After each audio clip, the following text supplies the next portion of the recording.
ኦሪት ዘጽአት ምዕራፍ 18 የምድያምም ካህን የሙሴ አማት ዮቶር እግዚአብሔር ለሙሴና ለሕዝቡ ለእስራኤል ያደረገውን ሁሉ እግዚአብሔርም እስራኤልን ከግብፅ እንዳወጣ ሰማ። በዚያን ጊዜ የሙሴ አማት ዮቶር መልሶአት የነበረውን የሙሴን ሚስት ሲፓራን ሁለቱንም ልጆቿን ወሰደ። ከእነርሱ የአንደኛው ስም ጌርሳም ነበር፣ አባቱ በሌላ አገር ስደተኛ ነበርሁ ብሎአልና። የሁለተኛውም ስም አልዓዛር ነበር፣ የአባቴ አምላክ ረዳኝ ከፈርዖንም ሰይፍ አዳነኝ ብሎአልና።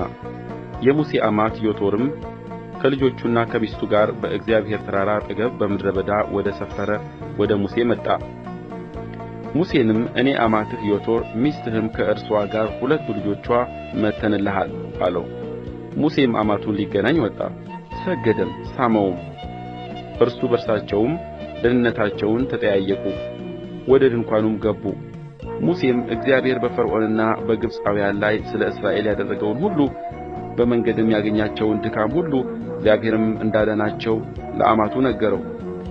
ዮቶርም እግዚአብሔር ለእስራኤል ስላደረገው ቸርነት ሁሉ ከግብፃውያንም እጅ ስላዳናቸው ደስ አለው። ዮቶርም ከግብፃውያንና ከፈርዖን እጅ ያዳናችሁ ከግብፃውያንም እጅ ሕዝቡን ያዳነ እግዚአብሔር ይባረክ። ትዕቢት ባደረጉባቸው ነገር እግዚአብሔር ከአማልክት ሁሉ እንዲበልጥ አሁን አወቅሁ አለ። የሙሴ አማት ዮቶርም የሚቃጠል መሥዋዕትንና ሌላ መሥዋዕትን ለእግዚአብሔር ወሰደ። በእግዚአብሔርም ፊት ከሙሴ አማት ጋር እንጀራ ሊበሉ አሮን የእስራኤልም ሽማግሌዎች ሁሉ መጡ። እንዲህም ሆነ፣ በነጋው ሙሴ በሕዝቡ ሊፈርድ ተቀመጠ። ሕዝቡም በሙሴ ፊት ከጠዋት እስከ ማታ ድረስ ቆመው ነበር። የሙሴም አማት በሕዝቡ ያደረገውን ሁሉ ባየ ጊዜ ይህ በሕዝቡ የምታደርገው ምንድር ነው? ሕዝቡ ሁሉ ከጠዋት ጀምሮ እስከ ማታ ድረስ በዙሪያህ ቆመው ሳሉ አንተ ብቻህን ስለምን ተቀምጠሃል? አለው።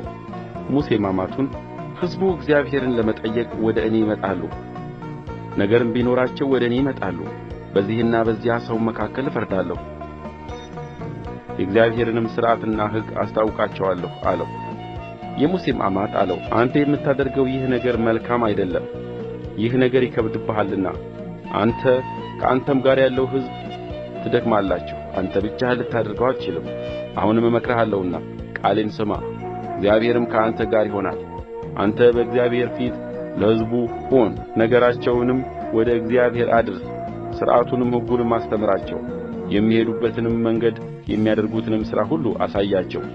አንተም ከሕዝቡ ሁሉ አዋቂዎችን፣ እግዚአብሔርን የሚፈሩትን፣ የታመኑ የግፍንም ረብ የሚጠሉትን ሰዎች ምረጥ። ከእነርሱም የሺህ አለቆችን፣ የመቶ አለቆችን፣ የአምሳ አለቆችን፣ የአስር አለቆችን ሹምላቸው። በሕዝቡ ላይ ሁልጊዜ ይፍረዱ። አውራውንም ነገር ሁሉ ወደ አንተ ያምጡት፣ ታናሹንም ነገር ሁሉ እነርሱ ይፍረዱ። እነርሱም ከአንተ ጋር ሸክሙን ይሸከማሉ፣ ለአንተም ይቀልልሃል። ይህንም ብታደርግ እግዚአብሔር እንዲሁ ቢያዝዝህ መቆም ይቻልሃል። ደግሞም ይህ ሕዝብ ሁሉ በሰላም ወደ ስፍራው ይደርሳል። ሙሴም የአማቱን ቃል ሰማ፣ ያለውንም ሁሉ አደረገ። ሙሴም ከእስራኤል ሁሉ አዋቂዎች መረጠ። በሕዝቡም ላይ የሺህ አለቆች፣ የመቶም አለቆች፣ የአምሳም አለቆች፣ የአስርም አለቆች አድርጎ ሾማቸው። በሕዝቡም ላይ ሁልጊዜ ፈረዱ። የከበደባቸውንም ነገር ወደ ሙሴ አመጡ። ታናሹን ነገር ሁሉ ግን እነርሱ ፈረዱ። ሙሴም አማቱን ሰደደው፣ እርሱም ወደ አገሩ ተመለሰ።